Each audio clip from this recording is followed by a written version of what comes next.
Assalomu alaykum hammaga. Sizlar bilan yana men Infinity PUBG. Bugungi videoda sizlar bilan 3.9-versiya haqida gaplashib o'tamiz. Video boshlanishidan oldin o'zingizlarga choydan olish esdan chiqmasin, chunki videomiz qiziqarli bo'lishi aniq. Qanunda biz boshladik. Birinchi ma'lumotimiz X kostyum haqida bo'ladi. X kostyumning nomi Dravion bo'lar ekan. Mana X kostyum bir leveldagi ko'rinishi oddiy mifikka tortadi, xilpiradigan joylar yo'q, faqat boshida shoh bor xolos. Mana 3 leveldagi ko'rinishi xilpiradigan joylar oshadi, yangi qanot ham qo'shiladi, yopinchiq ham uzunlashib qoladi va shohi ham o'zgarar ekan. Mana yangi Dragon X suitimiz full ko'rinishi, tanasidan ba'zi joylarda tok chiqib turadi, orqa yopinchiqlari xilpirab turadi, shohi ham chiroyli bo'lib qolar ekan. Sizlarga X kostyum yoqdimi yoki yoqmadimi kommentariyada yozib qolish esdan chiqmasin. Qanunda biz keyingi ma'lumotga o'tdik.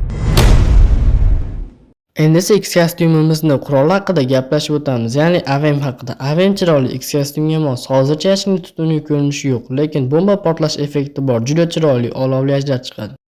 Mana AVM skin 3 leveldagi ko'rinishi juda chiroyli, birinchi level bilan juda katta farq qiladi.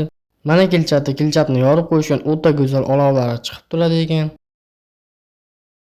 Bu esa dushmanga otsanglar chiqadigan effekti olovli ajdar. Mana jasorat talab AVMimizning finalni ko'rinishi, skinni prostaga yorib qo'yishgan olovli effektlari ham bo'ladi. Keyingisi qurolimizning emotsiyasi ko'rinish chiroyli, hammani oldida shunaqa emotsiya bersanglar bo'ladi. Bu esa yashik kichkina ajdarho bayrog'ini ushlab turar ekan. Sizlarga AVM yoqdimi yoki yoqmadi, buni kommentariyada yozib qoldirishni esdan chiqmasin. Keyingi ma'lumotimiz Auto Royal Pass haqida bo'ladi. Eslatma, bu videoda barcha kuzatilgan skinlar erib olganlar uchun. Ko'rishlar mumkin, erpini 1-o'yindagi kostyumi, 15-o'yinda samolyot beradi, 75-o'yinda esa uazik beradi ekan. 90-o'yinda bizga Graza berish ehtimoli bor, 50-o'yinda esa 100% Scarlet kelar ekan. Mana Scarlet 1-o'yindagi ko'rinishi, bu esa finalni ko'rinishi va kilchati. Sizlarga Auto Royal Pass yoqdimi va puliga arziydimi, buni kommentariyada yozib qoldiring. Endi esa 3.9 versiya yangilari haqida gaplashib o'tamiz.